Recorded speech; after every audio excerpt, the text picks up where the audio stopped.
You're listening to The Gary Harris Show on Tide 100.9 in Tuscaloosa. To join the program. Click TuscaloosaThread.com for more local news all throughout the day. It is absolutely free. Don Hartley, Town Square Media, Tuscaloosa. The Gary Harris Show. UCM host Tider Insider TV. Crimson Tide Kickoff. Play-by-play for Alabama sports and sports director for WVUA 23. It's time for the Gary Harris Show on your home for Alabama sports. Tide 100.9 and streaming on the Tide 100.9 app.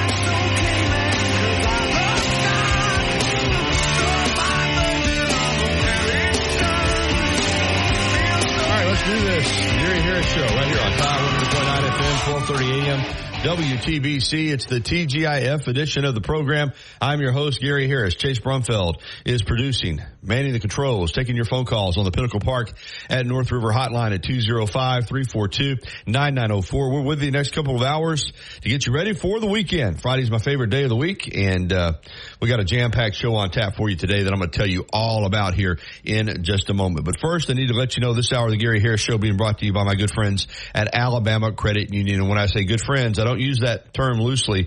I really am friends with the folks there at the credit union. Who can't be friends with the good people there? It starts at the top with Steve Swafford all the way through the organization. A beacon of financial integrity. And if you become a member at the Alabama Credit Union, it is going to be a different level of banking unlike you have ever had in your life. You really are a part of a family, and you really need to check it out. It's just a different way of banking.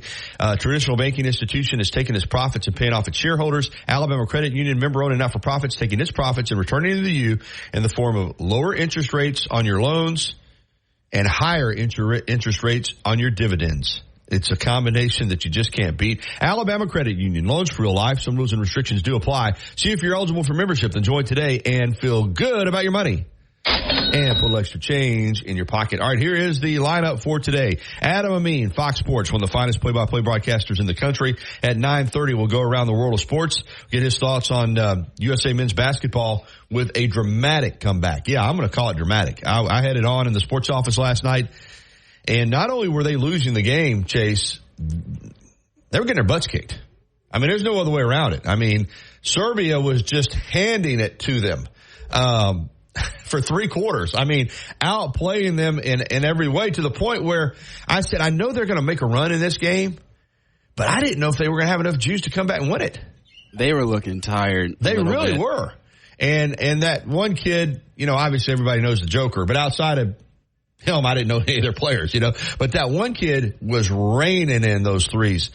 But that's, and I'll talk to Adam about this, that's what talent does for you. When you have that type of talent, you really are never out of a game. And Steph Curry was phenomenal the entire game. But in that fourth quarter, he got help. You know, LeBron had a triple-double. Durant stepped up. And they were able to overcome that deficit, take the lead, and hold off a Serbia team that, gosh, I mean, what can you say? They played great. But USA advances to play France, and that means Victor Wembanyama is waiting. I'll be honest with you.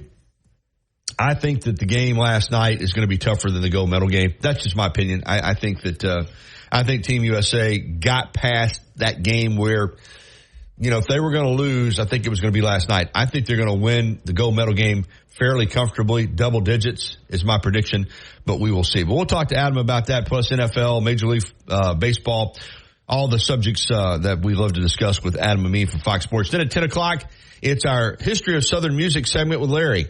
Larry from over in Georgia, former longtime studio musician with some of the top bands in that, you know, Southern era of music in the 70s, whether Capricorn Records, you know, he talks about the Shoals, talks about the Atlanta music scene, Atlanta rhythm section, and so forth. But we're going to have Larry on. We said we're going to start a segment with him on Fridays, and that's at 10 o'clock this morning, our History of Southern Music segment. Then at 10:30, the Auburn Report with Brett Pritchard. Your phone calls, as I said, are welcome on the Pinnacle Park at North River Hotline. Let me say this slow now, because somebody got on me and said, Gary, you say that number way too fast. I guess I've been saying it for so long. 205-342-9904. 342-9904 is the number if you want to give us a call. I see we've already got Corey ready to go. We'll get to you in just a moment, Corey. Some other just quick news and notes. Alabama football practiced yesterday morning. It was the first time this fall camp that the media was not allowed in. They also practiced today. No media allowed, but then tomorrow they scrimmage. No media for the scrimmage, but Coach DeBoer will meet with the media following the scrimmage. And then, of course, Sunday is the fan day. Open practice inside Bryant-Denny Stadium. Again, a reminder that the practice is free. You can attend, but if you want to be involved in the on-the-field autograph session after the game, you have to be a member of Yay Alabama. So you can join Yay Alabama. If you're already a member, they'll have the directions on how you get down on the field, and then they'll send you a little code or something that will allow you to get your autograph. So keep that in mind. That's coming up. The Braves are in a tailspin right now. My gosh, they just got swept by the Brewers. Got 16 hung on them yesterday, 10 hung on them the day before. Ouch. But all I can say, right now, if the Major League Baseball playoffs started today, Braves would be out. They're now out of the wild card. I mean, listen, there's 50 games left or whatever, but they're not a good team. I've been saying it for a while. They had that stretch where they won 6 of 7 and looked pretty good, but it caught up with them, and this, with all the injuries, when you look at their lineup, when you're without Acuna Jr., you're without Michael Harris, you're without Ozzie Albies, then you're without Strider, your pitcher, he's a strikeout guy, that's for sure. But without Spencer Strider, Fried has just come back from injury. He's not himself. That team is just taking a hit. And the guys who produced huge numbers last year that are in the lineup, Riley's really cranked it up. Olsen's had an off year. Ozuna, of course, is pounding it. But, right now, just a struggling baseball team. And that's just the reality of it. Of course, the Olympics are winding down. It's been a great Olympic games from what I tell, man. It's been, of course, I'll give the medal count later. The United States leads both in total medals and in gold medals, although the gold medals, last time I checked yesterday, was very close with China, but I'll get an update on that and pass it along. PGA Tour golf, it's just bad luck. I mean, the tournament, the Wyndham Championship is in North Carolina. Well, what happened in North Carolina yesterday? The effects of Debbie. I mean, it was a torrential downpour. So they didn't get to play any golf yesterday at the Wyndham Championship. So they hope to start today. I'll have to get a weather update on that to see if they've even been able to start. And hopefully they'll get to play up in North Carolina today at the Wyndham Championship. So it's 11 minutes after the hour of 9 o'clock. We're off and running on the TGIF edition of the Gary Harris Show. Let me say this, we're known for our great weekend music. We're taking a little bit of a hiatus from that because of the fact, not here on the radio, it's not an issue, but on the podcast. And again, I've had people text me about, why the podcast was not up for a while. It's because of some copyright infringement on the music. So, we're going to have to play the regular rejoin music until we can, figure out another plan, because I do not want the show pulled off of the podcast. It's as simple as that. I want it to be available to people who go to listen to it. And, I know it's frustrating when you're trying to find it and it's not there. So this will allow us to do it. I'm going to miss all our great weekend music and all our intro music and singing and all of that. But, we're going to have to do that, at least for right now. All right, we're going to take a time out. When we come back, Corey, you hold tight. You're going to lead us off this morning on the Pinnacle Park and North River Hotline. Adam Amin from Fox Sports coming up at 9:30. Going to be talking music at 10 o'clock with Larry, our historian on Southern music, and then the Auburn Report with Brett Pritchard at 10:30. No high school football preview today, but we'll crank those back up next week. We had Ryan Lawley from Northridge on yesterday. So, one other topic, obviously, that I want to mention before we get to the break is the situation at Hoover. Drew Gilmer, the head coach, and the defensive coordinator both offered their resignations, which were accepted by the Hoover City Board of Education yesterday following the incidents that were caught on video in practice of some of the two coaches apparently that resigned, making physical contact with some players. And so Chip English, the interim coach, will continue in that role through the 2024 season. So obviously not a great situation at Hoover for anybody, for those coaches and their families, for the two players that were impacted, and obviously for the school, for the football team, for the community, very unfortunate situation. But visit us at 3537 Skyland Boulevard East or check us out online, bmwoftuscaloosa.com. BMW of Tuscaloosa. Take your dreams for a drive. Tide 100.9 Tuscaloosa weather. The sky partly to mostly sunny today. Tuscaloosa's high 92. Mostly clear tonight, the low 71. Weather for the weekend, not as humid. A good supply of sunshine tomorrow and Sunday. The high both days very close to 90. I'm James Spann on the ABC 3340 Weather Center on Tide 100.9. You're listening to the Gary Harris Show. For Alabama sports, Tide 100.9, and streaming on the Tide 100.9 app. All right, 9:16. Welcome back into the Gary Harris Show here on Tide 100.9 FM and 1230 AM WTBC, the TGIF edition, and it's phone call time. We got Corey and then Greg. Corey has been on hold, waiting patiently. So good morning, Corey. You're going to lead us off. Good morning, Gary. How are you this morning? Doing well, my friend. Good to hear from you. Been a while. I know it's been a while. I'm ready for high school football as well. It's been a good while for that too. And what are your thoughts on the upcoming season in your area and really the Birmingham area too? Yeah, I've started getting pretty focused on it, particularly here in West Alabama. But you're right, we cover Birmingham too. Obviously, right now, Corey, I'm like everybody else. This story at Hoover High School is just kind of a stunner. You just. You didn't see this coming. Drew Gilmer, a highly accomplished head coach, 2 state championships, 2 perfect seasons, a winning percentage of, up close to, I think, 90% at Clay Chalkville in 7 seasons, gets that job at Hoover. We're all thinking that Hoover's about to be back because that's the kind of coach he is.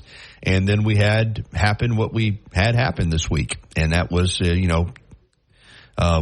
Gilmer and another coach, it appears. Obviously, they appear to be the 2 coaches that made physical contact with student athletes on the field. They offered their resignation. Their resignation has been taken and accepted. And now Chip English, who was there as the quarterback's coach and offensive coordinator, becomes the interim head coach, at least for this season. And so they're trying to kind of pick up the pieces. Elsewhere in Birmingham, I think, you start with Thompson again, Corey. I don't know how you start anywhere else. I think that has become the program in this portion of the state of Alabama in Class 7A. I'm interested to see how Clay Chalkville does with, Drew Gilmer having lost, and they lost a lot of really good football players, as you know. I'll ask you, I know you follow Hewitt-Trussville. I'm not sure what Hewitt-Trussville has got. What's the outlook for the Huskies this year?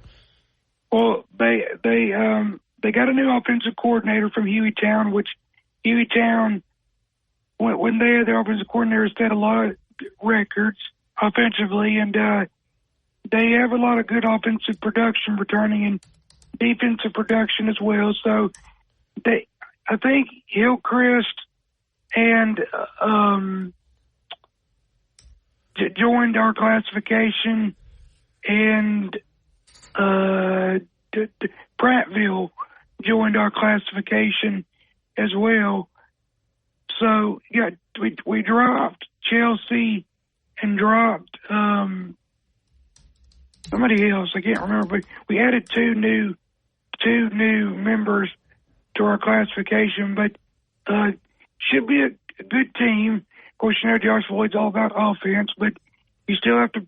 In high school football, you have to play defense if you want to win state championship. And if he will one day focus on that, we can do that.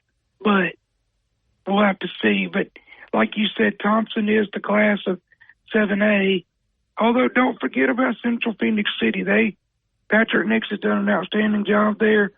They won the state championship last year. That's why I said when I said Thompson, I said on our half of the state, because obviously in the lower half of the state, Central Phoenix City is right there with anybody right now. Corey, you're 100% right. Yeah.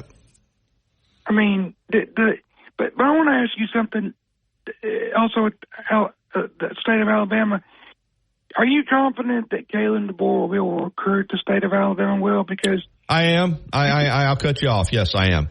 I just think in this first year coming in January, you have to, You have relationships already built up in recruiting from when you were at Washington, and a lot of those are on the West Coast, particularly in the state of California, where there's some of the best talent in the country. And you're going to tap into those relationships, and you're going to try to put the best class you can together, really kind of in short notice. So yes, I have no doubt going forward, Alabama's going to recruit the best guys in Alabama. Now there may be some guys they don't recruit. And, that's just part of it. But, yes, I think he's going to be able to recruit Alabama. I think he'll be able to recruit anywhere. I think he's a really good recruiter. I think this is a good recruiting staff. So I do not have any concerns, Corey. So that's all I have to say about that. But I think he's going to be fine. Yeah. The only reason why I was saying it is Auburn keeps grabbing all these in-state kids, and I was wondering what's going on. Yeah, sure. I mean, and good for them. I mean, that's I don't blame them. I just think for Alabama, they tapped into the relationships that they had. I think there's a couple of these players that Auburn has committed that Alabama would like to, is still going to recruit and would like to flip. Auburn flipped two from Alabama to Auburn, Antonio Coleman and Derek Smith. I think that Alabama would like to have both those guys back. So we'll see what happens going forward. But I think they're going to be fine. To finish up our high school discussion in this part of the state, I think a big storyline is Hillcrest moving from 6A to 7A. They've been so dominant in 6A the last 3 years, but could not win the state championship because they kept running into the likes of Saraland. That's a big story for us. Kristen Jones being the new head coach at Paul Bryant High School with just a couple of weeks to get the team ready. That's a big story here. So we've got our, storylines in West Alabama too, but I'm with you. I'm excited for high school football. We're going to have some jamborees next week. And then, 2 weeks from today, we've got high school football. So it's going to be fun, Corey. That's for sure. With Alabama, what are you looking forward to as far as these scrimmages? And because the season's almost here. It really is, and I wish I could see the scrimmages. That would really, really help. But I think that coaches are looking for everything just to be done right in that first scrimmage. I think they're looking for not a lot of penalties. I think they're looking for execution. I think they're looking for the timing. I think they're looking for everything from, getting personnel out on the field correctly. I mean, I think they're just looking to try to be as mistake-free as possible. Obviously, they're watching who makes plays. I'm not saying that they aren't, but I think in this first scrimmage, really, it's just about,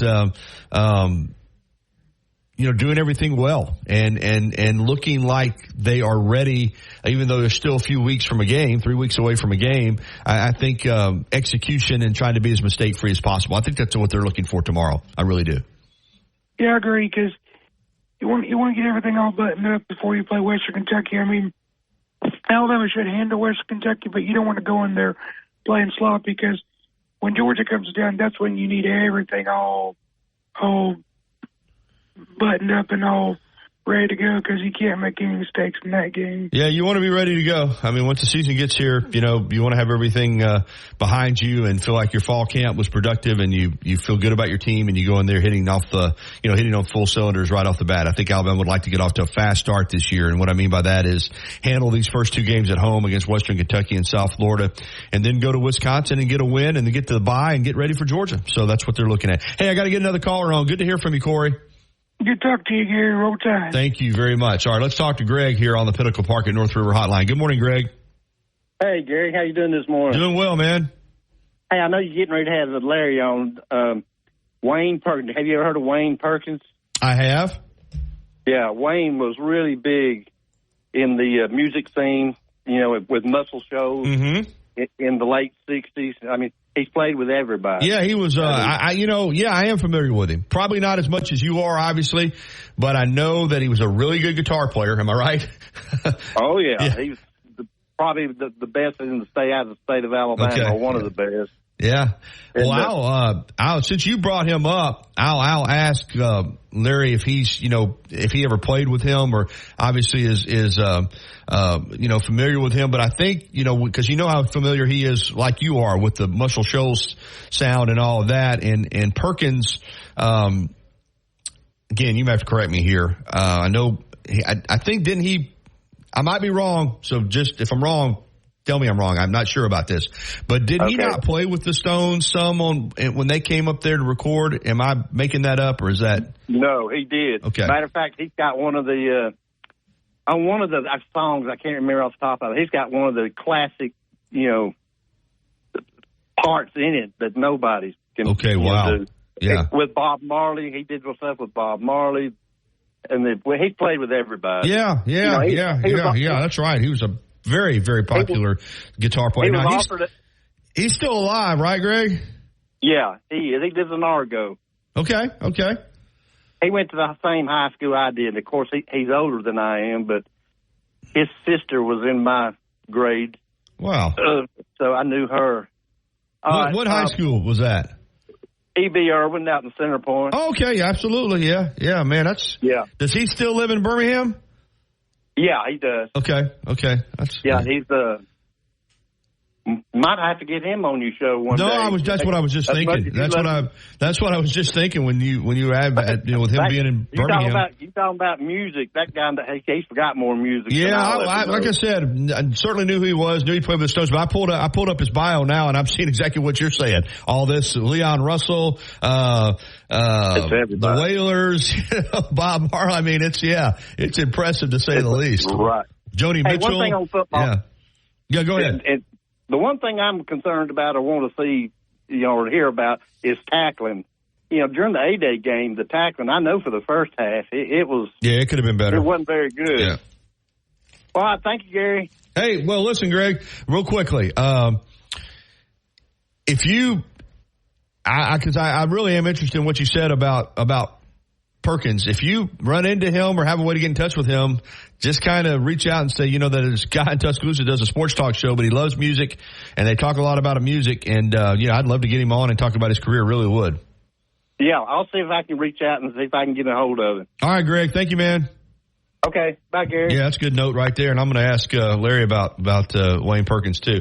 All right, it is 9:28 here on the Gary Harris Show. Perfect timing to get to our break, our first time out. When we come back, Adam Amin will go around the world of sports, and we always look forward to that. Real quick note on my friends at the YMCA. The Y's ready when you're ready for the Y. 7 days a week. Downtown Tuscaloosa, 2313th Street. Great facility, great people. Just a great place to become a member, community of folks there. You'll enjoy working out there. You'll meet some people. They've got personal training that's top notch, fitness classes, silver sneakers program for seniors, whatever you need. The only thing that's missing is you. The Y is ready when you're ready for the Y. The YMCA of Tuscaloosa. We'll be right back with Adam Amin next.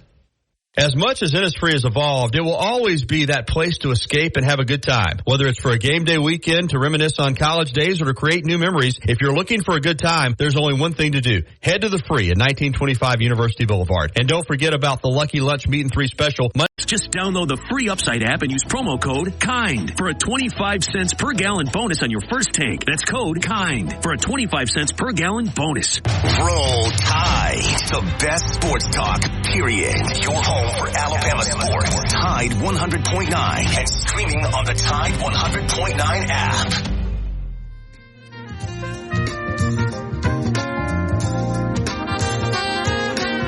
.31, welcome back into the Gary Harris Show. One of our favorite segments when Adam Amin is able to join us is just to get an opportunity to pick his brain about what's going on around the world of sports. Good morning, Adam. How are you?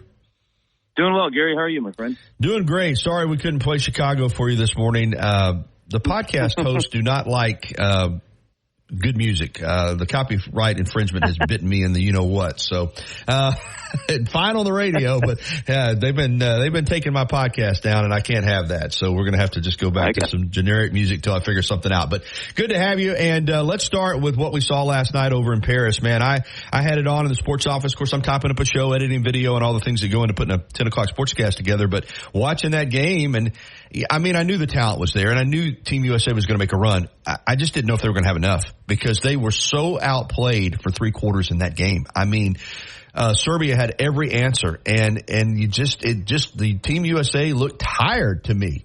But all of a sudden in that fourth quarter, of course, Steph was great the entire game. LeBron, KD, they did it, man. I don't think it's too strong a term to say that was a dramatic comeback, Adam. What a game, 95-91. The USA men's basketball team advances to the gold medal game against France, but they had to work to do it.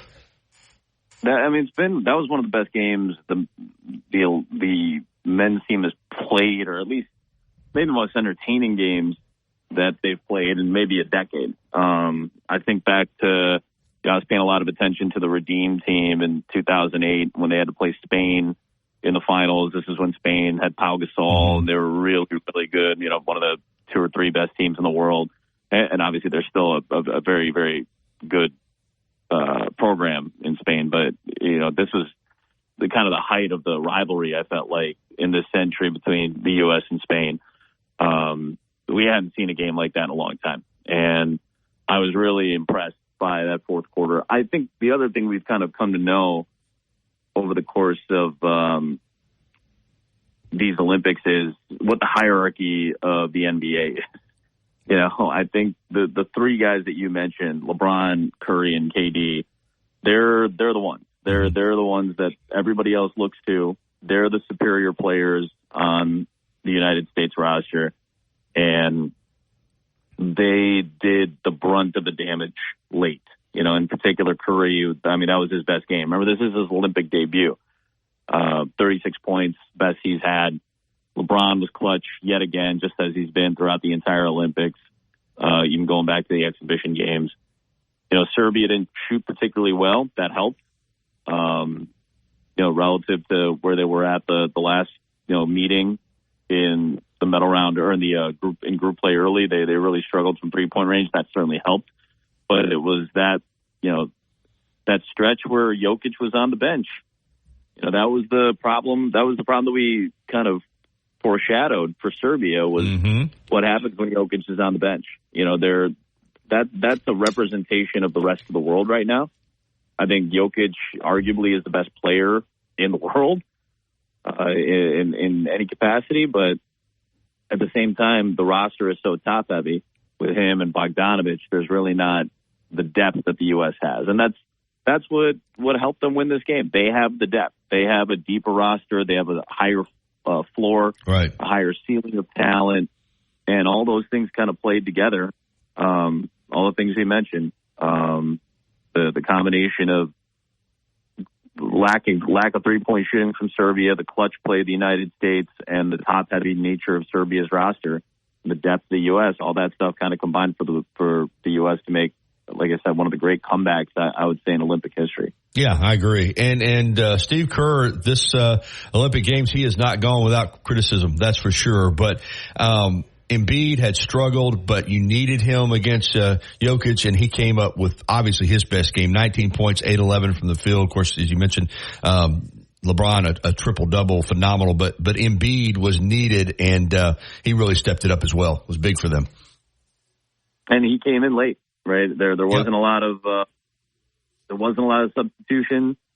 He relied on the vets at the end of the game. Embiid stepped up in a big spot, early in the game when he needed to. And that lineup was really, really good on defense. That was the key to holding Serbia in check.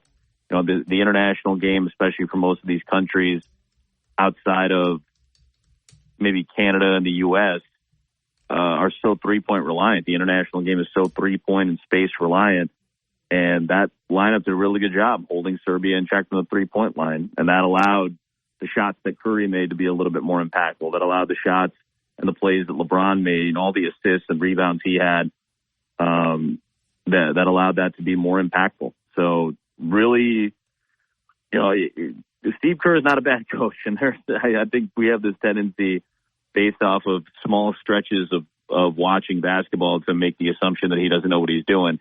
It is hard to put together the right roster at this level. That's right. It is hard to put together the right rotations at this level. You don't have an 80-game sample going into a playoff series to figure out what your best, you didn't play Minnesota 4 times during the regular season, and now you have all this great data to be able to say, well, when Anthony Edwards and Cat are on the floor together, let's use this lineup. We don't have that. You don't get that opportunity to figure out all your rotations the way you would during a regular season of the NBA, and everybody wants him to have it down pat. This is an experimentation. When you get to this point, when you get to the Olympics, it's a lot of experimentation to see what works. And he's used a lot of different lineups in this tournament. The only mainstays are Edwards off the bench, Durant, LeBron and Curry in the starting lineup. I mean, he's used Bam Adebayo, he's used Davis, he's used Durant on the second unit. He's done a lot of different things. And for the most part, I think he's as per usual, as he has his entire coaching career for the last decade, hit the right buttons. And the guy knows how to play and how to coach with a lot of talent. So, you got to give him a lot of credit for this. It is not an easy thing to figure it out. Like Jason Tatum is sitting on the bench. Mm-hmm. It happens. Like these are 12 all NBA caliber players. This is a really, really good rotation, a really good roster. It's hard to figure out exactly what the rotations need to be on a night-to-night basis. And that's what we talked about during the exhibitions, right, Gary? Like, that was going to be the rotation. That was going to be the hardest part. That's what you said. To figure out what is. And sure enough, that has been the most difficult part. And you have to try to hit the right buttons. And it's not going to be easy against France. Like, this is a great comeback, and this gets you a medal. This guarantees you a medal, but the gold medal game is still to come, and France is not going to be an easy out by any means. No, they won't be. Obviously, they got Wembanyama, and they're at home, so that's big. One more thought on Kerr, because I'm with you 100%. I think you surmised that up as well as it can be stated. A lot of this is because Charles Barkley, and listen, he's Charles Barkley. That's what he does. If he has an opinion, he's going to give it, but he criticized Kerr heavily for the non-use of Tatum, and that carries a lot of weight with your average fans. You've already covered it, but I don't know. That's his. If you're playing pro basketball, at some point, Charles Barkley is going to have criticized you. It's like a badge of honor, really, to some degree. But I think that's where a lot of this came from. Would you agree, just with what Barkley had to say on the Dan Patrick Show? Yeah, I mean, Barkley's his words carry weight. He's the most relatable analyst I think there is. But, Charles on that show and Inside the NBA, they say some stuff that they don't have to necessarily be accountable for. Right. Because it's an entertainment show. When they go on Inside the NBA, that is one of the most entertaining shows I've ever seen. We watch for the personalities. We watch for them to say some outlandish stuff. And I think in that context, and it's just me as a viewer of the show, me as an NBA broadcaster who is part of, or at least not part of, but observes the culture of the NBA and the NBA fans. Like, Charles is revered. And when he says things in the context of that show, I think we all kind of recognize it as entertainment. But when you say it on like a radio show or you say it in an interview, like it seems to carry a different type of weight. So saying it in that medium, in that space, I think fans perceive it a little bit differently. Just psychologically, I think they perceive it a little bit differently. So when you say it in an interview to an intelligent, long-standing host like Dan, it's going to carry a different type of weight. And to say, like, well, he's not playing Jason Tatum, he doesn't know what he's doing, or he's making the wrong decisions, like, that is going to have a little bit more of a reach, to people. Because, like I said, he's one of the most relatable analysts we've ever listened to. And we take his word with a certain level of weight to it. And, yeah, I think that's part of it. And even if it's not a Barkley thing, like, of course you would think this. The Celtics just won the title, and Jason Tatum was arguably the best player, certainly one of the two best players for the Celtics, obviously, along with Jaylen Brown. And it goes back to the Jaylen Brown thing too. Like, all these people are like, well, how do you not have Jaylen Brown on the team? Why would you pick Derek White to replace Kawhi Leonard? And I said the same thing to you a few weeks back. Like, he does different things. You need to have different roles. Jaylen Brown does a lot of the same things that a few of the other players on that roster do. And if you were going to have Jaylen Brown replace somebody, like, what are you going to do? Have him replace Devin Booker? Like, those two guys would probably do the same things potentially on that roster. Devin's been on that roster for a while now, and he plays a really important role. Devin Booker is not out there to score. What is he out there to do when he's wearing a Phoenix Suns uniform? Shoot, score 30 points, 35 points a night. That's not his job here. Like, this is a different type of game. And I think that is what we should be trying to express to fans who are wondering why the translation isn't the same at the international level, because it's a different game. It's predicated, as we've talked about, pacing, space, 3-point shooting, defense for stretches. Like, this is a shorter game. It's 40 minutes. It's not a 48-minute game. There's no defensive 3 seconds. There's a lot of differences that contribute to the score and contribute to the type of personnel that you want. One win away from the gold medal. That's the bottom line. And but as you said, France will not be a pushover. I think my feeling, Adam, is that USA got by the game that they had to win. I think if they were going to lose, it's going to be Serbia. I think they're going to wind up winning this game by double digits. But handicap it for us a little bit. Anytime you have Victor Wembanyama and there's some talent around him, you certainly have a chance. But I feel strongly that the USA is going to be better in this game than they were against Serbia. But how do you see it? I think they're going to come out better than they did against Serbia for sure. I think the problems that France brings are much different. They are a defensive-oriented team. They really did a good job against Germany. Germany is a good, efficient offensive team, and they held them to, I think, less than 70 points. And this is a personal thing for France, for Victor Wembanyama, this young, budding superstar in the NBA, is a young, budding superstar in the international scene in world basketball. And, you know, he's got this incredibly quiet confidence about him, but he's an emotional player. He's still a young kid. And he, you know, was part of the reason that France was able to hold off Germany in what seemingly was a pretty emotional game, much like the U.S. played. And like I said, this is personal for him because he watched France lose in Tokyo to the United States, and they had to settle for silver. The French, I think, have 3 silver medals. I think it was, I read it earlier, it was 1948, 2000, and then, like I said, in Tokyo a few summers ago, and all 3 times they lost to the Americans. There's like a deep history here when it comes to France and its basketball program, and there's a lot at stake for them, and they're at home. They're in front of their home fans. Like, this is going to be a much more emotional game than I think maybe people are expecting initially. I agree with you. I don't think the U.S. will come out as flat as they did against Serbia. I think they take France very seriously, especially when they see Wembanyama on the other side. And again, if you think that they don't take that personally, you're out of your mind. I think this is going to be a really fun game. And this is what people wanted. They wanted to see the home team against the best team in the world. And I think it's a pretty cool storyline, and it's pretty awesome that they're going to be matched up on over the weekend. Absolutely. On the women's side, United States clearly a favorite as they've been in every Olympics. But Adam, how good is Australia? I mean, they're good, right? I mean, in this semifinal, they could give the USA a game here. Am I correct? I think so.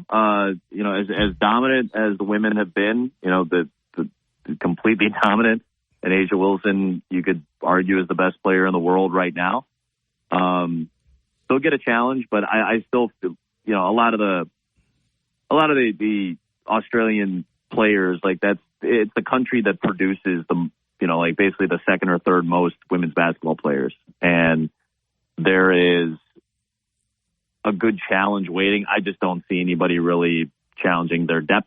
I still feel like the U.S. women are the most deep team, much like the men are. But the talent break, this is about the smallest talent gap, I think is the best way to say it. When they play Australia, it's probably one of the smallest talent gaps that they'll face, but they're still the superior team. A'ja Wilson's the superior player. Stewart has been excellent so far. I have less concern about the women just because I feel like they're a much more dominant unit. And that game coming up at 10:30 Central Time this morning, France and Belgium in the other women's semifinal as the United States tries to win gold again on the women's side. Adam Amin from Fox Sports with us. Let's get to some MLB. First of all, I didn't even text and ask. Have you got an MLB assignment this weekend? No, I'm off. I'm done on baseball for about 5 weeks. We're moving on to preseason football now. You're getting ready for NFL. Well, we'll get to NFL in a moment, too. But let's start with baseball because I do want to ask you about the Braves. In this part of the country, they're the team. And the injuries, they had that little run. They won 6 or 7. Next thing you know, they're closing in on the Phillies. And now they have just been atrocious the last few games, getting just run out of Truist Park by the Brewers. It's, again, Adam, it just seems like the injuries have just are just too much for this club to overcome right now. I'm they had a little spark, but just not a really good baseball team right now. When you watch them play, I mean, not only are the pitchers getting whiplash, but defensively there are holes because of the injuries. They're making errors. They didn't do very much at the trade deadline. They brought in Solar, but that was about it. Are the Braves are they in danger of not making the playoffs this year? If it started today, they would be out. Yeah, they are. They're in danger, and I was hoping to see a little bit more aggressiveness at the deadline. Me too. The thing we saw in 21 when they won the World Series without Ronald Acuna was the aggressiveness of Alex Anthopoulos, right? They brought in the 4 players at the deadline. Was it Soler, Jock Peterson, Eddie Rosario? I know I'm missing somebody, but they really got aggressive. That might have been Adam Duvall. I can't remember now. They got very aggressive at that point. And all those guys contributed en route to the World Series. And they weren't as aggressive this time, and they brought Soler back, and he hasn't hit. I think he's hit under 160 since he got brought over. And again, he was hitting well for San Francisco. I'm not saying it was a bad move or that they didn't do anything, but he hasn't hit well since he came back to Atlanta. He's been hitting leadoff, which is not a spot that I think he's really used to hitting. No. And he didn't play in the field this year. He was DHing for San Francisco. Now suddenly he's basically out there to replace Acuna, and it's just not really doing, what they need from it. Jared Kelenic was so good for so long this year, and I thought he had done an excellent job. And since the All-Star break, it just hasn't been the same. He struggled the last month, and they've had to take him out of the leadoff spot. Pitching injuries have hurt this team. The errors, the lack of slug. So yeah, they're in danger now. And I felt like if they had been a little bit more aggressive, they had enough to hold off the Mets. The Mets are playing much better since June, and their pitching is really good right now. Sean Manaea has been a key for them. No one's going to catch the Phillies. The Phillies are just better. But that wild card spot, listen, San Diego's not going away. Arizona's not going away. Those teams are making it tough on the Dodgers. So you're still probably going to have those 3 teams out of the West competing for, for arguably 3 playoff spots, a division winner and then 2 of those wild cards. The Central isn't particularly good, so, you might be able to hold everybody else off. But you have the Mets, the Diamondbacks, and the Padres, 3 teams that probably have a better trajectory for the rest of the season relative to the Atlanta Braves right now. And I didn't really feel like that was the case a month ago. That's starting to solidify a little bit more because of the depth of those other units, and the moves that some of those teams didn't make almost their lineups are just playing better now. I think their depth is being shown off, and that's been a problem for the Braves. The depth with all these injuries that they've dealt with, I think that's really taken its toll over the course of the last few weeks. Adam and me with us for a couple more minutes. All right, we'll shift from MLB to NFL. As you said, you're getting cranked up for another season. Big news around here, of course, and you and I discussed it many weeks, was Tua and the Dolphins get it done. And now, Tua seems zeroed in on what he needs to do as the quarterback of that team, which is to get them into the playoffs and win a playoff game. And you would think, based on how it has played out the last couple of weeks now, that the Dolphins are in position to do that. And Tua seems excited, and as he should be. And is this a Dolphins team that is a Super Bowl contender, in your opinion? I'm not ready to say that yet, and not because they haven't done the right things by Tua. They haven't done the right things by their offense. It's not that. I think there's a lot of depth in the AFC. Just the level of play of where the Chiefs are at, where a healthy Joe Burrow is, if Justin Herbert is healthy, and I know he's dealing with injury right now. The quarterback play, Josh Allen, I'm going to go see the Bills tomorrow. I'm heading to Buffalo today. There's just a lot of depth at that position, and for a lot of those offenses in the AFC. Are they a playoff contender? Absolutely. Are they a team that can make life tough on you? Are they a tough out to have to prep for in the postseason? Absolutely. But are they a Super Bowl contender relative to the rest of the talent in the AFC right now? I wouldn't put them over those teams. So they still have to figure things out defensively. That's their biggest key, especially if they're going to have a good offense. That means they're going to be a high possession team, and they can outslug you. They can outscore you, but you're still going to have to be able to do it on the defensive end. And we saw too many games last year where the Dolphins defensively weren't good enough, and especially in the second year last year. So it's less on Tua. I think there's a lot of pressure on him, certainly because he's the high money man now. But I think defensively is where they have to be better. I mean, they struggled down the stretch last year, right? They gave up 50 some odd points to Baltimore late in the year last year. They couldn't hold off Tennessee in a game they absolutely should have won. There were some rough games down the stretch last year. So I still feel like they're a great team. They have to be better in the key moments on defense. Adam, in a minute, the other big storyline that a lot of people here are watching is Jalen Hurts and the Eagles. We knew the great start last year and then it just collapsed. I guess I didn't realize until I read a couple of stories, one at ESPN.com on how bad the relationship was between Sirianni and Hurts. And it would appear they have to get that fixed if they're going to go anywhere. What do you make of that? Yeah, I mean, man, it's been tough these last couple of years to watch, right? I'm not sure where this roster is at offensively either. I think the lack of Jason Kelce is going to show itself in some form this year.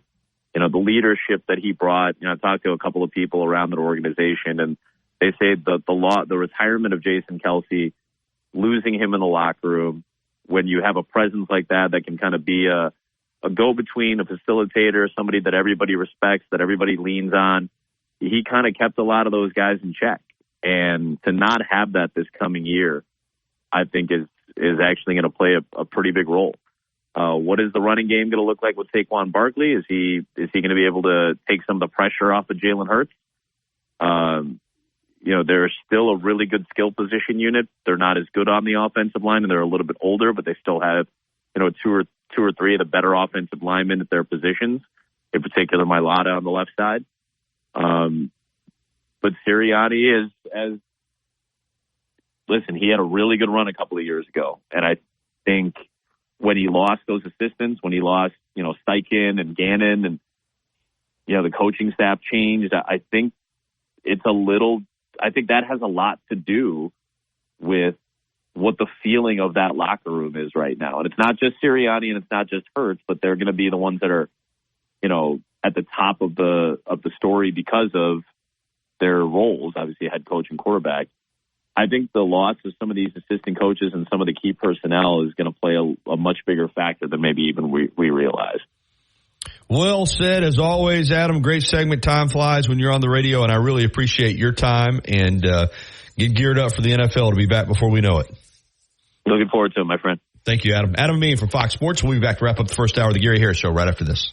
Since 2011, Billy's Sports Grill, located on Main Avenue in historic downtown Northport, has been serving their legendary signature chicken sandwich, award-winning wings, and handcrafted cocktails. Billy's is also the spot to watch all your favorite sporting events with big screen, high-definition televisions, both dining rooms, at the bar, and love it. Or return it for free with Lume's 60-day money-back guarantee.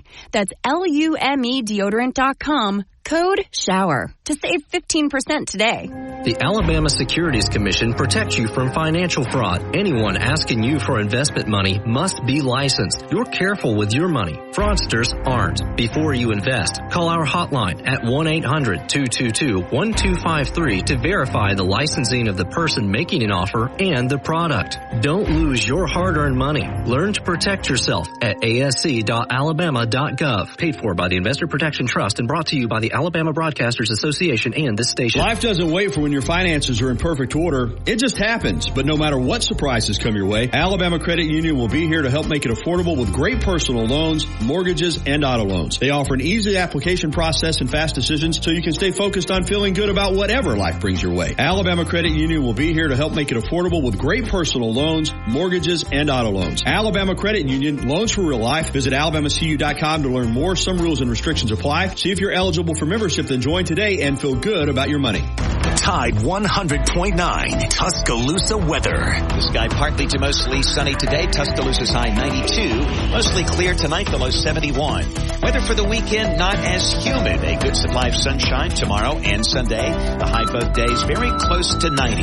I'm James Spann on the ABC 3340 Weather Center on Tide 100.9. Covering University of Alabama sports, as well as the national and local scene as well. The Gary Harris Show, only on Tide 100.9 and streaming on the Tide 100.9 app. All right, we got to get out of here quickly this morning to wrap up this first hour. It's been fun. We'll come back with hour number 2. We're going to start off with Larry, our Southern music expert. And we've already got a couple questions for him. And then also the Auburn Report with Brett Pritchard coming up at 10:30. The TGIF edition of the Gary Harris Show rolls on. Hour number 2 is on the way.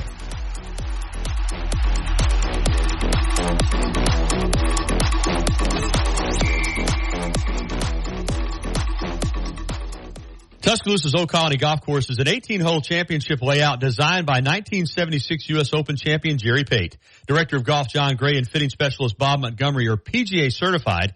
Mike Shivitz is the head professional and director of the Tuscaloosa Junior Golf Program. Call today to secure a tee time at the Tuscaloosa Championship Golf Course. Everyone can play.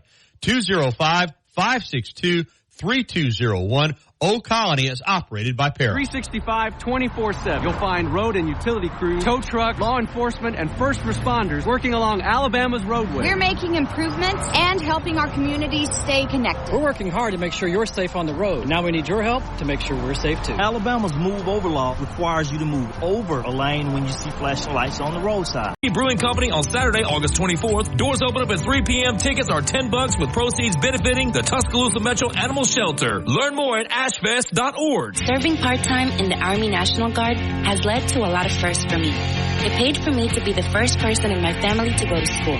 That education got me to the first day at my dream job, which I can still hold while I serve part-time. That job and the home loan benefits I got from the Army National Guard helped me buy my first house. I also know that I will be one of the first to respond if my community ever needs me. Sponsored by the Alabama Army National Guard. Aired by the Alabama Broadcasters Association and this station. WTBC Tuscaloosa and W265CG Tuscaloosa, a Town Square media station. Tide 100.9 and streaming on the Tide 100.9 app. From the Fox Sports Studios in Los Angeles, here's Kevin Wire. At the Olympics in Paris, the United States men's water polo team will not be competing for a gold medal. They did lose in the semifinals today against Serbia. Final score 10-6, so they'll have a chance to take home a bronze. The United States men's volleyball team currently in action against Italy, and they're up 1-0 and currently leading the second set 10-8. In women's basketball, the United States going to face Australia. That's coming up at the bottom of the 8 o'clock hour. It'll be a 59-game winning streak for the United States on the line as they try to advance and play for another gold medal.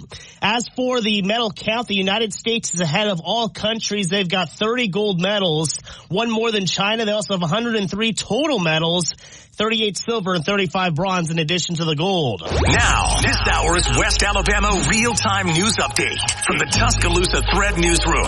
50-year-old Stacy Lee Drake, the suspect in the main murder of 62-year-old Russell Thomas Andrews at Tuscaloosa's Alcoholics Anonymous, has been officially charged with a third murder in Oklahoma. Early move-in begins today for potential new sorority members on the UA campus. Tomorrow, more than 2,500 hopefuls will begin the whirlwind of activities leading to midday on August 18th. According to a study by the Children's Defense Fund, Alabama ranks 11th in the nation in the percentage of children living in poverty. Mississippi is third. Get 24/7 local news coverage and sports updates when you download the free Tuscaloosa Thread app and sign up for twice daily email newsletters.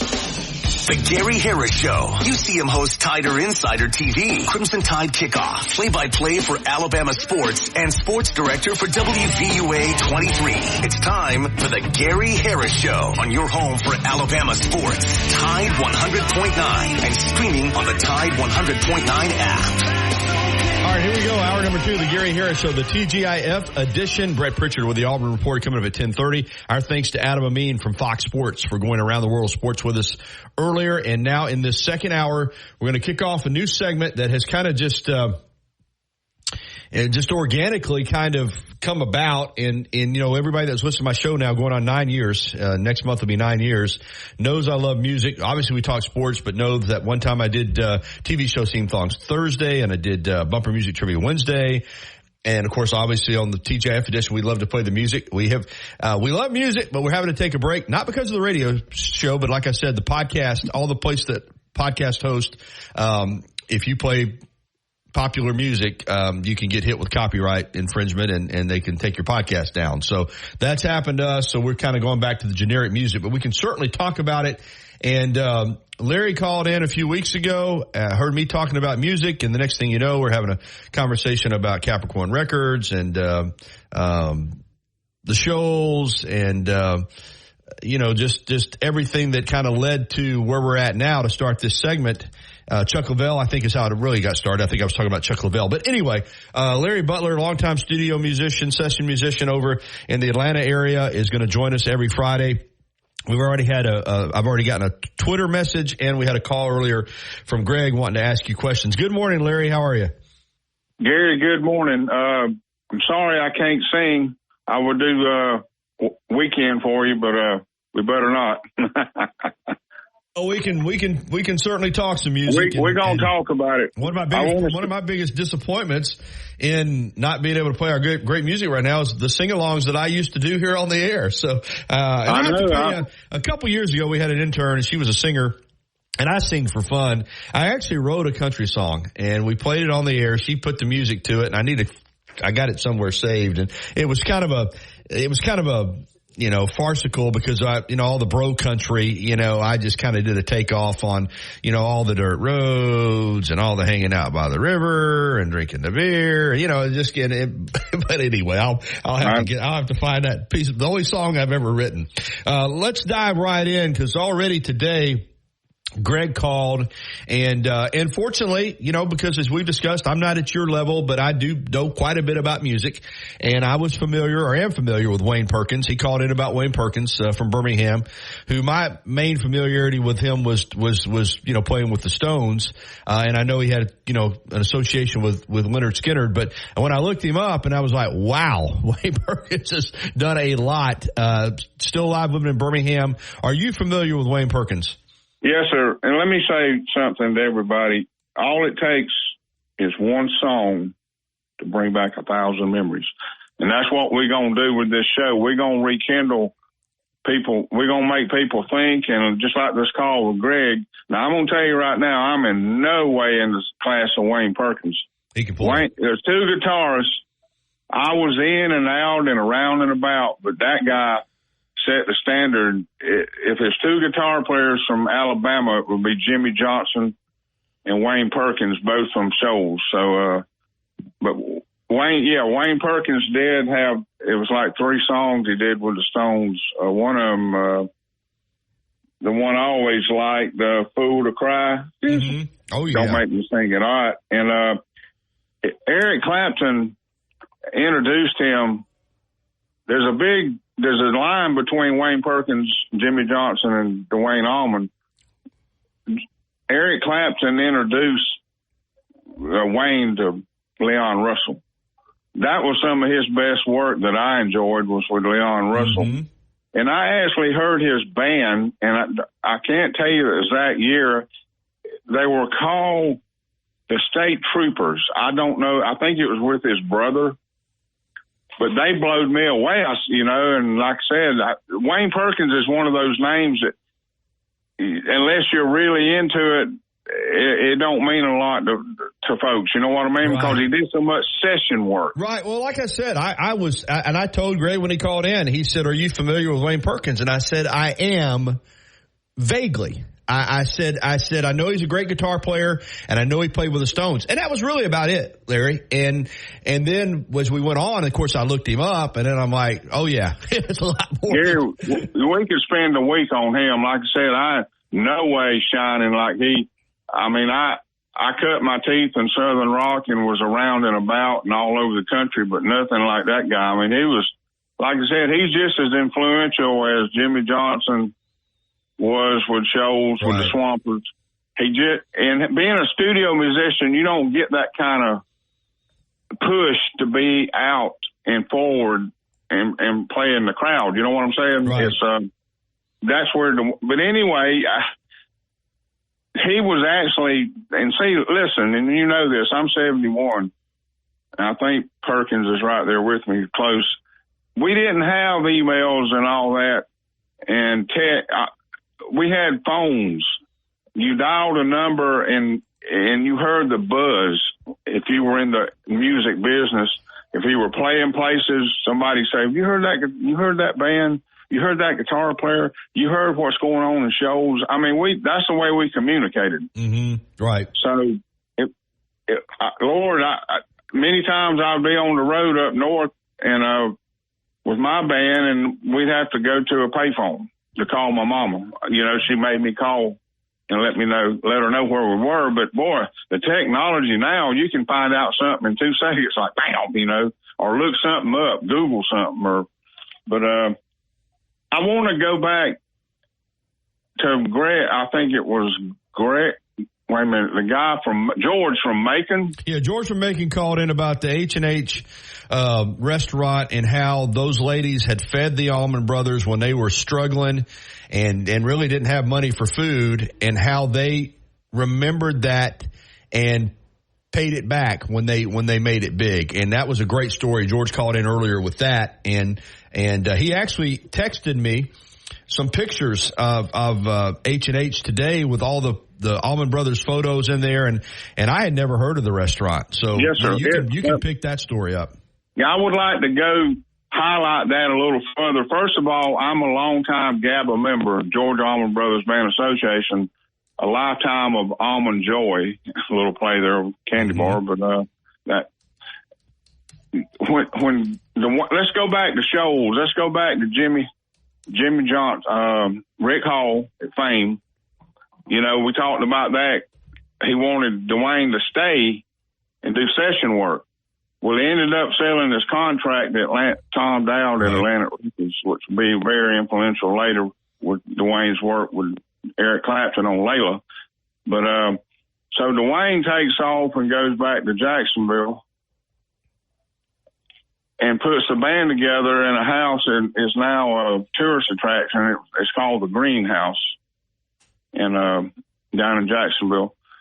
So the Buzz, they start doing gigs, free gigs. They go up to Atlanta and play free in the park. And Phil Walden's picking up on this. So they end up in Macon. And Phil Walden, if it wasn't for Phil Walden, if it wasn't for Dwayne leaving Fame Studios, the Allman Brothers may have very well been an Alabama band. That just happened that way. Rick wanted Dwayne to stay, but Dwayne wanted to get his band together. But if that had changed around, the Allman Brothers would have went to shows and settled in there. The reason they went to Macon, they had nowhere to go, and they had a chance to play. And, of course, Phil was giving them a little allowance weekly, and that's how H&H came in. Mama Louise was a personal friend of mine, along with Red Dog Campbell, the original roadie of the Allman Brothers band that just got out of Nam. And he was fronting his check, VA check, to the band to feed them and put gas in the van and this and that, you know, because they really weren't making no money. And Phil was paying their rent. They were all living in one house. So somehow they crossed paths with Mama Louise one afternoon. The big house wasn't real. I mean, where they were living, not the big house yet. They ain't got the big house, but they strolled down the alley, and Dickie Betts asked Mama Louise, could they have a plate? And she said, just one. He said, yeah.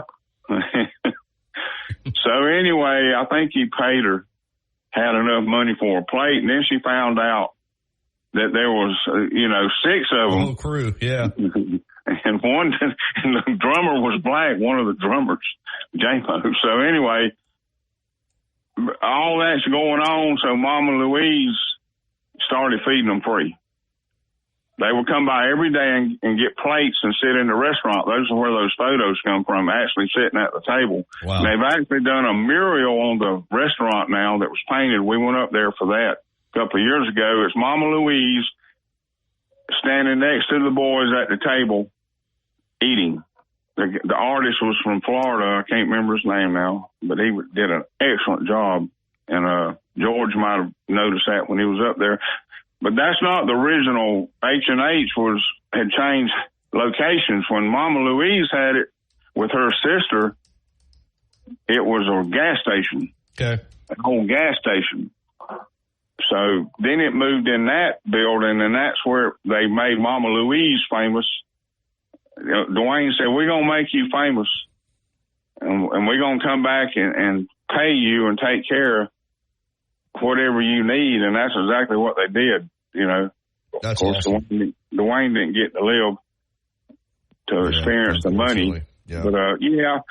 But Hey Jude, Dwayne started, Phil Walden said if it wasn't for Dwayne Allman, he was the most influential player that kick-started Southern rock, and it came from Hey Jude, the session work he did with Wilson Pickett. Right. If you listen to it, everybody who listened to that guitar on the end, it was something so different and strange for an R&B record that Eric Clapton called Tom Dowd and said, who is that guitar player? Yeah.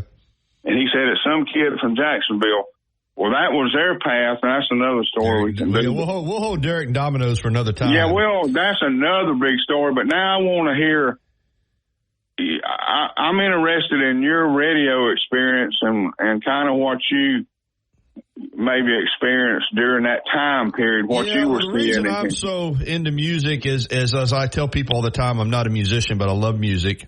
And I have sang on stage just for fun. You know, being a TV sportscaster, you go out and you get to know bands and you sing a little bit. And the next thing you know, you get up there and you sing and you don't embarrass yourself and you get to sing some more. So I've done some singing, but growing up, you know, as I've said before on the show, we were very, nomadic. I was born in Miami, Florida. My sister was born in Bartow, Florida. We lived in Winter Haven. We lived in Avon Park. You know, obviously we lived in Miami. We lived in Michigan. You know, we were in the fruit harvest for a while, but my mother always, was into music and even my dad, for all his flaws, you know, music was always being played. You know, we were driving a truck across country in an 8-track, you know, tape recorder. There was, you mentioned, you know, I remember the Patches song, Clarence Clemens, and my mother was playing Motown and stuff from the 50s and 60s and loved Elvis. So just was, you know, around music and loved it. But most of my radio and TV, Larry, has been built around sports. But I've always, and I always had a knack. You know, I'd hear a song, and that's why I guess I like singing. And I could pick up the lyrics really without having been able to read music or do anything like that. When I was singing a lot more, now a guy got me to, you know, hold a guitar, and I just hold, you know, chord and just strum along. But I never really could play a guitar or anything like that. But I could always hear a song and memorize the lyrics pretty quickly. I mean, so when songs would come on the radio, and I would have been good at, you know, people would always say, man, how do you know all these songs? And I would hear a song and you know, I had a knack for picking up the lyrics and singing along. So that's all it is. It's really just a love of music kind of from the outside looking in, if that makes any sense. And since I started my radio show here, it just kind of morphed into, even though it's sports talk, I always said it was sports and more, you know, do pop culture. And because I'm 9 to 11, so it's just kind of, and, you know, people would hear me playing music. They'd hear me singing for fun on the radio, and, you know, it's kind of led to you and others calling in. So that's really all it is. I'm not a musician. I can't read a note of music. You know, when I sing, it's just for fun. And, you know, I don't even know, you know, if we're singing in G or D or anything. That make the music. Yeah, I don't know if we're singing in G or D or whatever we're doing. I'm just singing, you know. I'm just having fun. Without the fans, the band would be nothing. That's right. So that's, but I always have loved it. And like I said, my mother introduced me to music, that, bless her soul, that, you know, when I was 4, 5, and 6 years old, she was singing to us, me and my sister both. And so I've always enjoyed it. So, hey, listen, we got a phone call for you, and I got a text, a Twitter message. Let's take a break, because I need to get this break in, and we're going to come back, Larry. For more information, contact us at 205-333-0231 or visit behwater.biz. Tide 100.9 Tuscaloosa weather. The sky partly to mostly sunny today. Tuscaloosa's high 92. Mostly clear tonight, the low 71. Weather for the weekend, not as humid. A good supply of sunshine tomorrow and Sunday. The high both days very close to 90. I'm James Spann on the ABC 3340 Weather Center on Tide 100.9. Where the season never ends. This is your home of Alabama sports. Tide 100.9 and streaming on the Tide 100.9 app.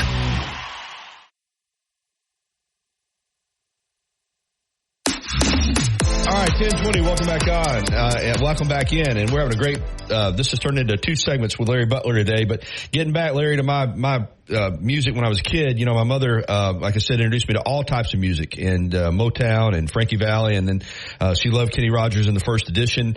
And on my dad's side, he really loved that hardcore country with Waylon Jennings and Johnny Cash and George Jones and Merle Haggard and that kind of stuff. So I had the best of both worlds. Yeah, both those influences. But listen, I've gotten a bunch of messages already. A friend of mine, Sherry, texted in. She's really good friends with the guys from Shenandoah. And she is real good friends with Mike McGuire. And so I think she said she's going to a show with them tonight. And she actually texted me last week when you were on, too, and sent me some pictures of her with Shenandoah. And then I got a Twitter message that we're going to get to, but right now Tom's been on hold and he's become a big fan of your segment already too, and we're going to have him come on. He's got a question for you. I didn't cut Larry off when I brought Tom on, did I? Both of them still there, Chase? All right, Tom, you're on with Larry Butler.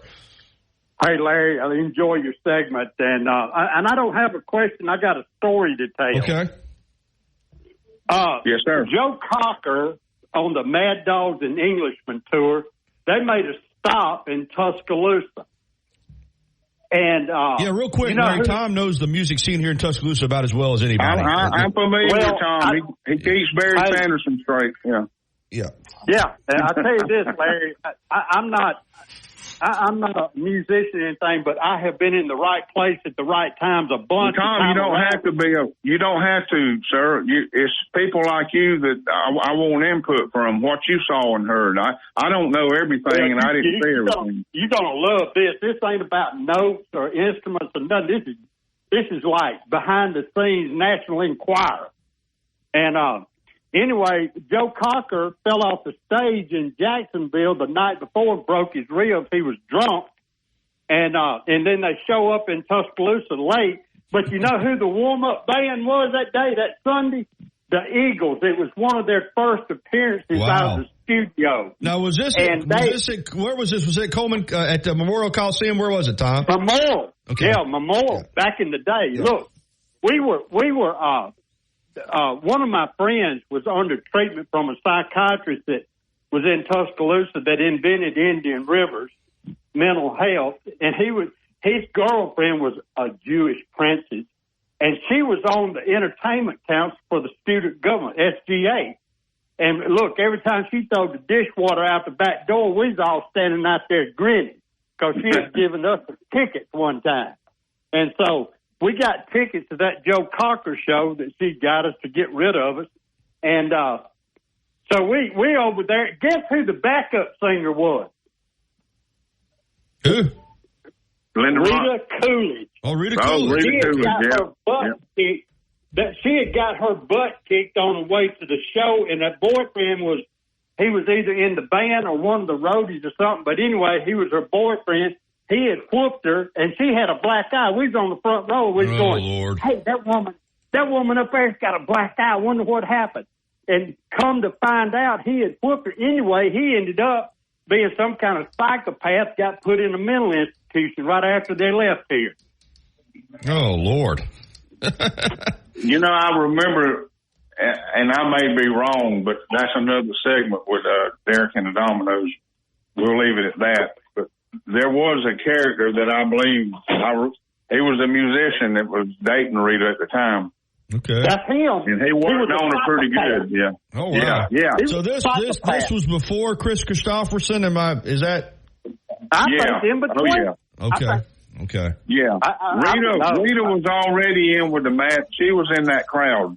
Leon Russell, Mad Dog. But I tell you what, Larry, I say this right here. I love Leon Russell.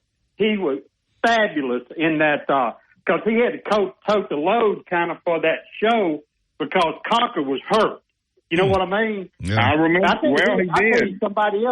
I tell you somebody else that was backdrop singing there was that gorgeous black woman that Leon married, Mary Russell. Yeah, did an album with her. Yeah, wrote Lady Blue for her. Wow. That's right. Yeah. That's exactly right. You got it. But hey, I'm getting out of here. I had to tell my I can't remember her name, but yeah. Well, Tom, join us again. Oh yeah. We may just I got a bunch. Hey, I could go all day. No, Larry, I know you know the music scene, and Tom can document all the incredible concerts that came through Memorial Coliseum in the 60s and early 70s. But hey, here, listen. It pays off to be friends with the Jewish princess on the Student Government Association Entertainment Council, and to have a crazy friend being treated by a boyfriend of psychiatry. Well, you got to see some good shows. All right, Tom, appreciate it, man.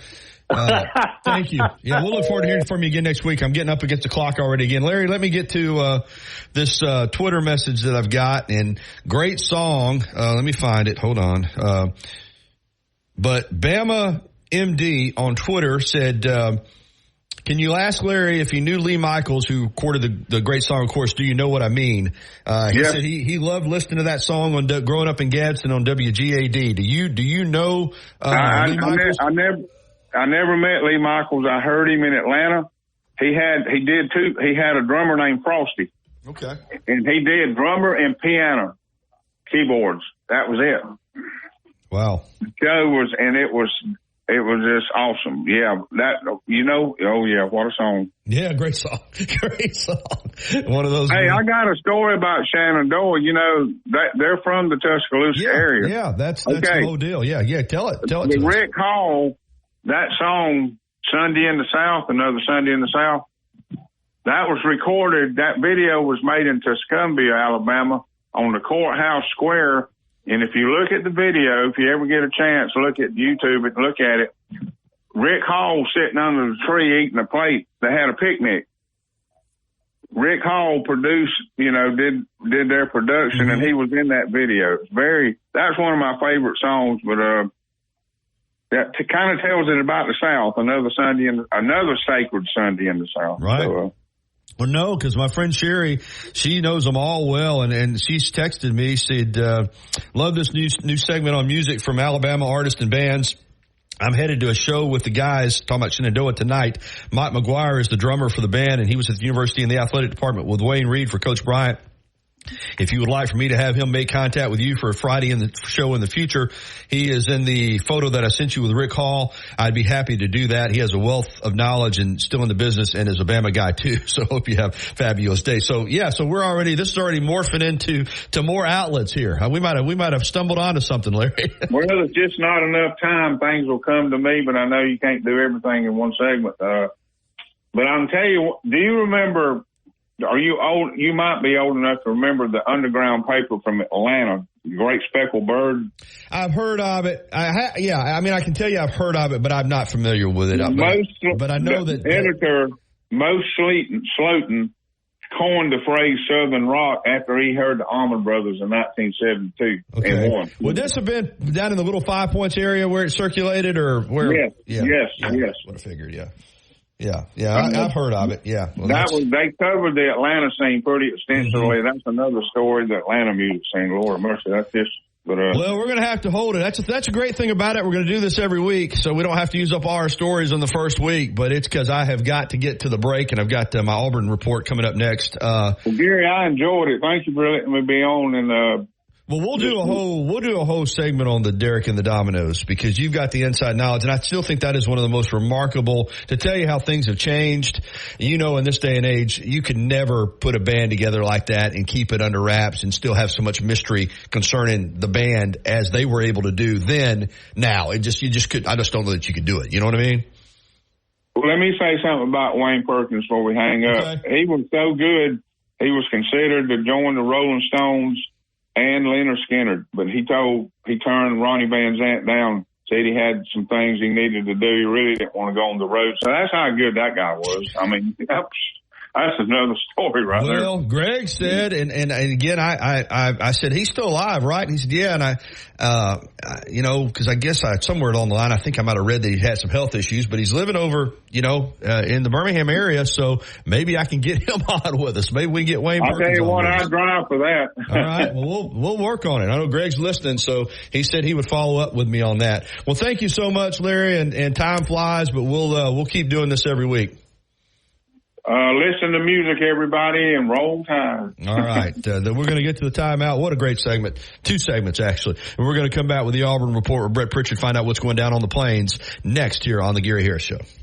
Los Tarascos has been serving Mexican favorites like burritos, fajitas, and quesadillas since 1999. Their new location is at 4100 Owen Parkway in Northport. And of course, you can find Los Tarascos in Tuscaloosa at 110 Skyland Boulevard. The bar areas feature big screen television so you can enjoy your favorite sporting events. Los Tarascos features daily. Come discover better living at First and Main. Visit firstandmaincondos.com or call 205-657-7465. Mention you heard about us on the radio and receive 1 month free rent.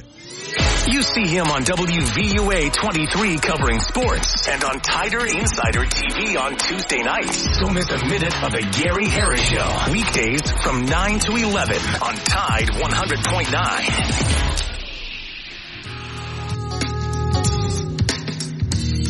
All right, 10:32, 28 minutes in front of the hour of 11 o'clock, and it's time for the Auburn Report with Brett Pritchard. And, Brett, I tell you, man, I know you're busy. I've kind of stumbled into something with this Southern music segment that I'm doing. It is. I was going to say, we got a little smooth jazz rolling in. Yeah, Friday, well, what happened is, music's a big part of the show, and the reason we're playing the smooth jazz is, all the great Friday music that I play, including Eye of the Tiger for you, it's fine on the radio, but I started getting the old copyright infringement on my podcast. So they started pulling my podcast down. So to make sure, we're going back to just kind of instrumentals. Generic music. Yeah, but I've kind of because I've talked music, we've made connection with this guy named Larry Butler, who's a session musician out of Atlanta, played with all these great bands in the 70s. And the next thing you know, this guy's calling in that was friends with Wayne Perkins, the great guitarist from Alabama. And, it's just, we had 30 minutes of music discussion before we get to you for some Auburn football. How about that? Hey man, love it. Love music, man. Love all kinds. Well, we've been having some fun with it. All right. Let's jump right in because I got my hands full here, of course, with Alabama and getting ready for high school football season in this area. So I just have not really had a chance to focus much on Auburn at all, although I've got some video that I'm going to try to get on my sportscast tonight, but that's why I have you on. Tell us how fall camp's going. I think fall camp's going really, really good so far. Auburn will have its 7th practice this morning, which is crazy. Moving right along. It goes by fast. We know that. Just a few weeks away from the start of the season, and then tomorrow Auburn will practice at Jordan-Hare Stadium, and then the Fan Day event will follow after that. So, moving right along. Coach Freese talked to the press a little bit this morning, and really had some good things to say. Really kind of made mention that so far he was impressed with, the way both sides of the ball have performed, the sharpness. He was really a little bit shocked, to be honest, but was happy with that. Kind of updated some injury reports. Keandre Lambert-Smith earlier in the week had a situation where defender rolled up on him from behind and had an ankle issue. They, got him off the field. He was able to put a little pressure on it, but he's been back at practice. So that wasn't serious, thank goodness, because, he's a guy that's come in and really taken hold of one of those spots, starting positions at wide receiver. And, the veteran leadership that he brings from Penn State, going to be heavily relied on. And so that was really the only injury to discuss. Really some high praise about how Peyton Thorne has performed with the offense.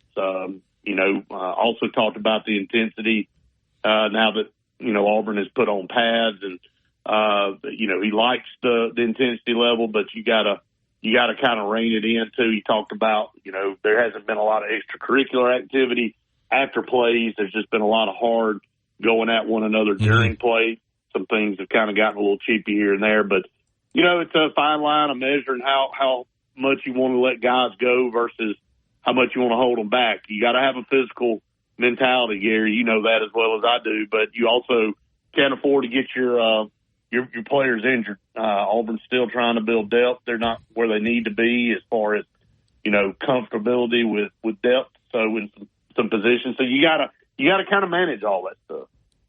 Brett Pritchard with us from the Auburn Blitz for the Auburn Report. We discussed the offense last week and just, potentially how explosive this offense can be with the playmakers that have been brought in. The receivers, obviously you're really set at running back. Is it too simplistic, Brett, just to come out and say it? This offense is going to depend on how Peyton Thorne plays.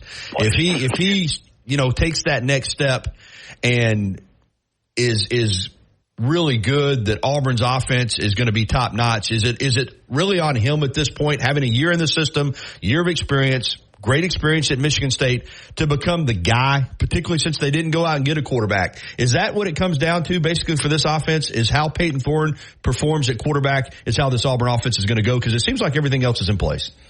Yeah, I really think that's kind of how it goes for most every team. I think your quarterback's the most important position in any sport. I don't think anybody argue with you on that. And you don't see very many teams win championships with a mediocre quarterback. It just doesn't happen. You got to have a guy that's in command, that knows how to get people lined up, knows how to see things like the head coach sees them or offensive coordinator sees them, and really is that coach on the field. So, but no, I think that's correct. And I think when you give quarterbacks better pieces, like what Peyton Thorne's going to have this year with this receiving core and this tailback room that he's going to have, I think a lot is going to depend now, all eyes on Peyton Thorne, and can he get the ball to the playmakers so they can go make plays. This is not a matter of if you got guys that can make plays. Right. You got guys that make plays, but are they on the same page? Do they know the offense the way they need to know it? And as we all know, your passing game, the success of your passing game has a lot to do with how you run the football. And Auburn is a run-first type team. They're going to run the football. They've got 3 outstanding running backs, a revamped offensive line that Coach Freeze also really has bragged on pretty much for the last month and a half. And so, yeah, all that combination comes down to, can the quarterback do what he needs to do? Peyton Thorne needs to be a 60 to 65% completion type quarterback. I think that's the number where you got to be in this league if you want to be successful. And, yeah, there's going to be a lot of, I don't want to say pressure, but there's always pressure on quarterbacks in this league. But he understands that. I think he knows what he's got on his back, and I think he's ready for the challenge. I think one of the most surprising aspects of the season last year at Auburn for me, being from the outside looking in, and I don't know that I've ever asked you this question this way, and we know sometimes with first year staffs, it doesn't click, but Hugh Freeze seemed so confident last year. He handpicked staff, we had full autonomy, that it was going to work. And yet we probably weren't halfway through the season, and it was already, well, who's going to, is Freeze going to call the plays? The offensive issues that Auburn has seemed to be plagued with, as we've talked about with offensive head coaches, going back to Malzahn, and then even with the defensive coordinator, and then you look back, and it just didn't work. So, Montgomery's out, Roberts is out. You bring in new coordinators, you revamp the staff. First of all, kind of touch on what went wrong last year, and how do you feel this staff is meshing with Hugh Freeze in year number 2? Well, the first thing that Coach Freeze talked about in media days and really ever since is that the chemistry is just so much better with this staff and this team already. He can tell. And, let's be honest about it. And I hate to keep going backwards, and Coach Freeze talked about that today. He said, look, we've turned the page on last year. We can talk things to death. It's good to learn from what you didn't do right and build on that, but you don't dwell on the past, whether you did a really, really good job or a really bad job. You got to move forward. And, DJ Durkin and Derek Nix come in, and the relationship with Derek Nix and Hugh Freeze goes way back, and I just think there's a chemistry there and a comfortability there. But going back to talking about last year, that everything was, I don't want to say a rush, but it was. I mean, you come in January, you're trying to build a staff. You go out and get who you feel like is the best available to come in. Maybe you think at the time that's the guys, but as you get in the building and you start kind of being around each other, maybe there's some things that don't quite G-haul with each other. And I think that's simply what happened. Defensively, Auburn gave up way too many big plays, and I'm not saying that's all on Ron Roberts, but at the end of the day, the defense coordinator has to be responsible for, the coverages and the calls that are made at certain times.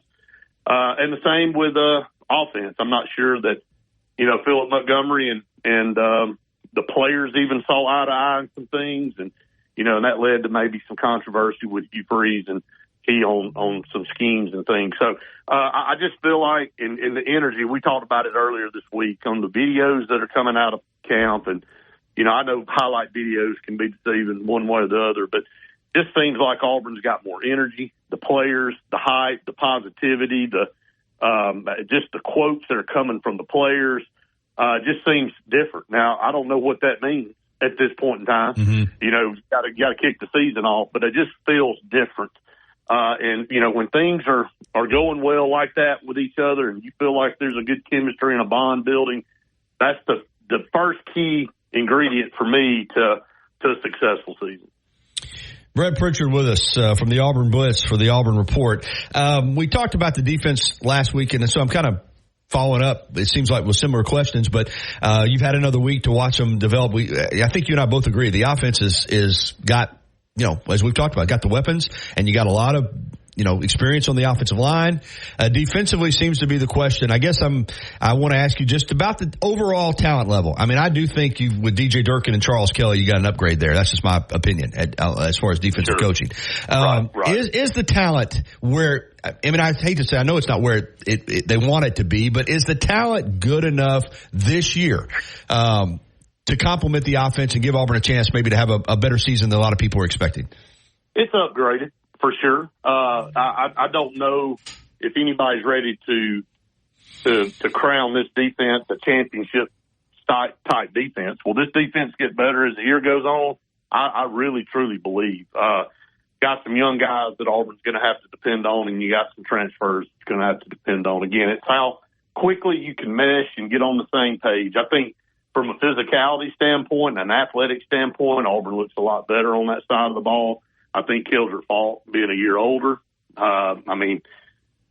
looked the part coming out of high school. And but we all know that it doesn't matter in the SEC. You kind of get a birth by fire. It's a different level. I think he knows that now. I think that's one of the reasons Hugh Freeze picked Kildrett Faulk to go to media days. He not only is impressed with him as a player, but as a leader on this team, and that says a lot about that. A guy that's a sophomore that could be a leader on the defense. I think it starts up front with him, and I think Isaiah Rakes, as Coach Freeze even said, can really be a tremendous asset immediately for this defensive line, the transfer from Texas A&M. Those were key positions up front. At linebacker, Jalen McLeod was a tackling machine last year. I think he's going to be a tackling machine again.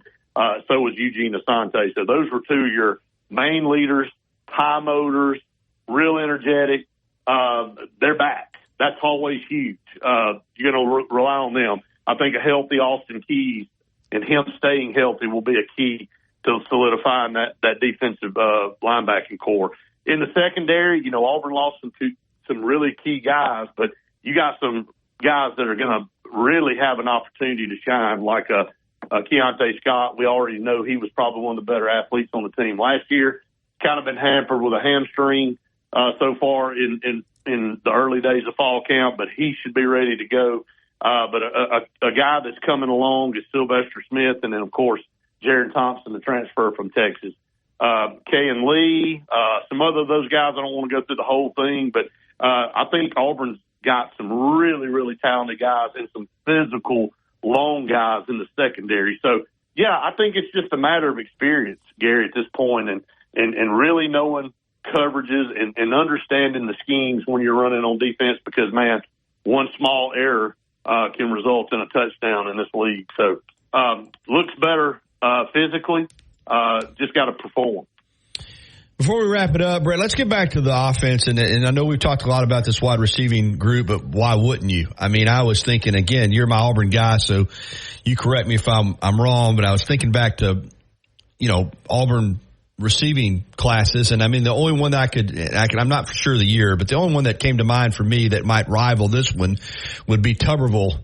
Cause I remember obviously Courtney Taylor very well because he's from right here in West Alabama, but I guess you had, Aroma Shadu, Ben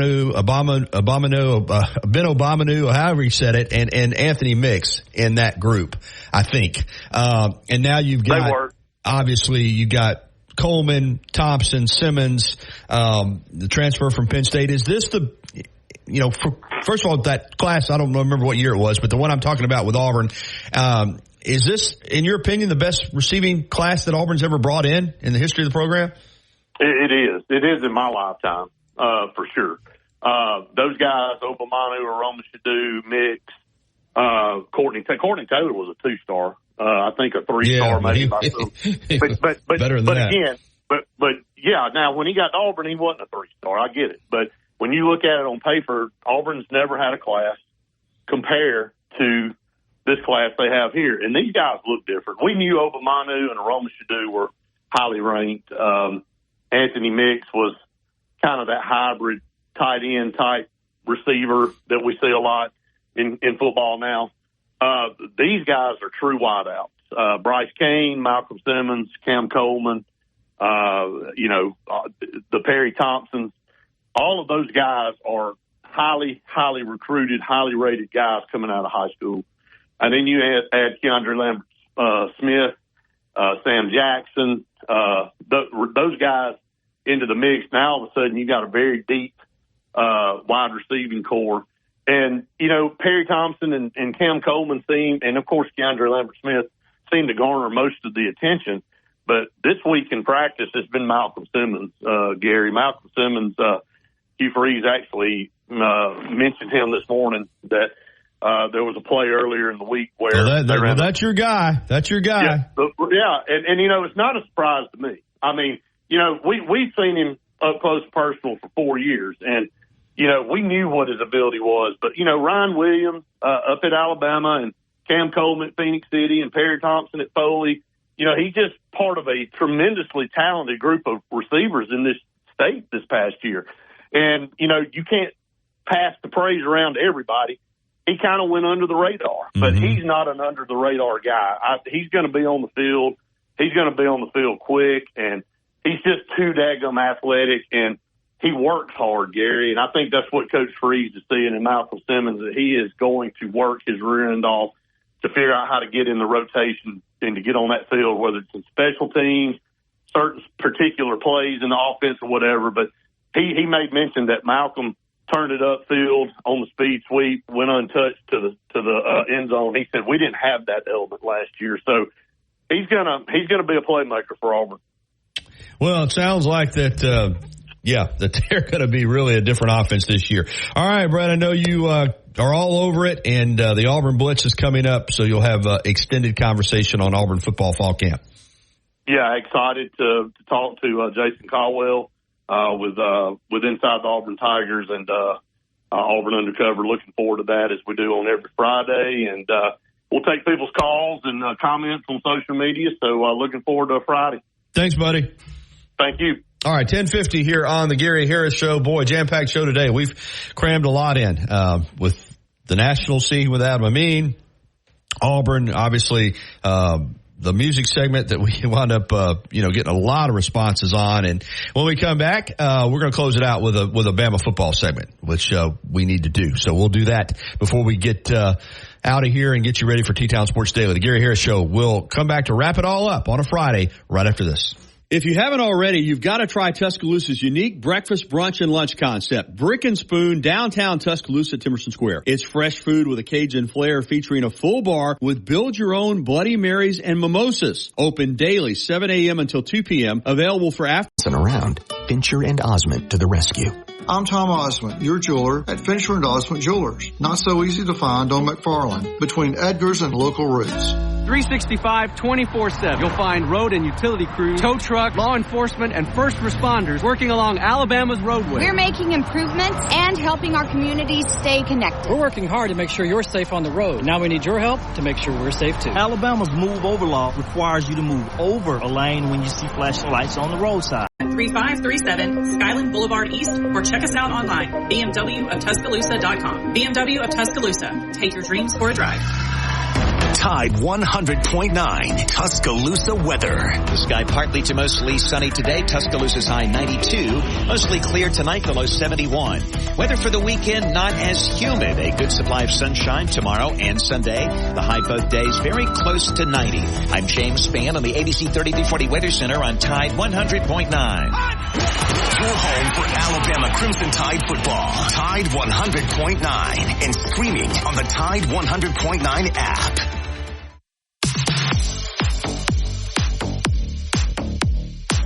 All right, 10:54. Welcome back into the Gary Harris Show here on Tide 100.9 FM, 1230 AM, WTBC, the Tide 109 app, and you can listen to the live stream at Tide109.com. A lot of different ways to keep up with the Gary Harris Show and all of our shows here on the Big Tide 100.9 FM. Fun show today, as I said, and let me see here. We may have some app messages that I can pass along before we close it out. Just some people checking in.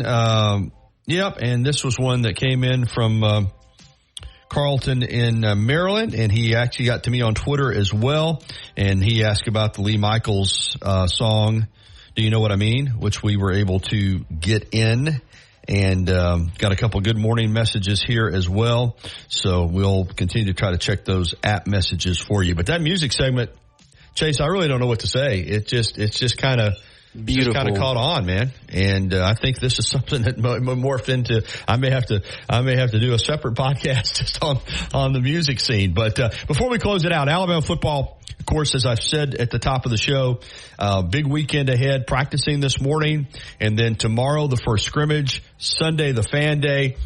And so tomorrow, following the scrimmage, Coach DeBoer will meet with the media inside the Bryant-Denny Stadium interview room. So we're looking forward to that, hearing what Coach has to say. And as I said too earlier in the show, I think in this first scrimmage, listening to Nick Sheridan, the offensive coordinator, it's just about execution. It's just about, being sharp, having high energy. I think that, obviously they're looking for playmakers, and they're looking to kind of start to get a feel for how this roster is going to look in terms of the depth chart. But I think in this first scrimmage, it's just about being crisp, being clean, taking the work that you've put into this point and applying it on that field tomorrow at Bryant-Denny Stadium. So big weekend ahead for Alabama football, because once we get to this point, you start counting it down. It's 3 weeks from kickoff tomorrow, and you've got another scrimmage next Saturday. And then you start, school starts, you fall camp shuts down, and then you get into, game mode. And it's coming fast. So we'll keep you in touch with what happened this weekend when we all come in on Monday for our different shows. All right, that's going to wrap it up. Before I do get out of here, I want to mention real quickly that lunch is right around the corner. I got a lot of great restaurants that I'm associated with. One of them, of course, is Brick and Spoon downtown at Temerson Square. Breakfast, brunch, and lunch open daily to 2 p.m. Get by and check it out. Those mimosas, those Bloody Marys, big draw in addition to the great food. All right, we got T-Town Sports Daily coming up next. You can catch me on TV tonight with your local sports on WVUA 23, and back here Monday morning to recap the weekend on the Gary Harris Show. Have a great weekend, everybody.